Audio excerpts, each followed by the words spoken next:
started to appear on the ground, and the next second, the road collapsed instantly. People fled in all directions, and the streets were thrown into chaos. Along with the road collapse, the nearby skyscraper also began to collapse. George saved a little girl while running away, but he was knocked to the ground by a passerby. His mother turned back and saw George lying on the ground, preparing to go back to save him. But before she could take a few steps, George fell into the pit.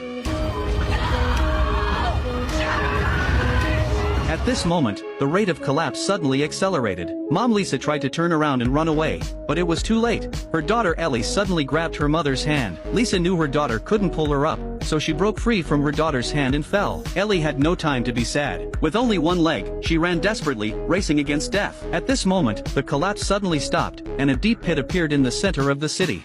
3 hours later, the rescue team arrived at the scene. Father Sam also rushed over.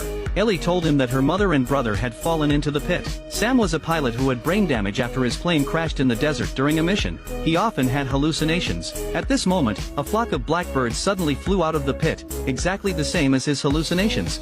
Sam couldn't believe his eyes. The rescue team caught one of the birds. After research, it was found that this kind of bird had been extinct for 10,000 years.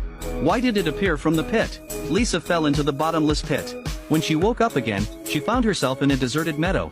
She looked at the crack in the sky, took out her phone to call her son, but there was no signal. So she began to search for her son by climbing mountains and crossing rivers. After 3 days of searching, she met an old man. While they were talking, they saw a plume of smoke in the distance. Lisa immediately ran towards the smoke. When she got there, she found many survivors. Fortunately, George was also there, and the mother and son were reunited. Everyone gathered together, puzzled by what had happened. They guessed that they might have been brought here by the crack in the sky. But now, they needed to find water and food first. So everyone began to collect supplies. At that moment, a hungry wolf walked out of the forest.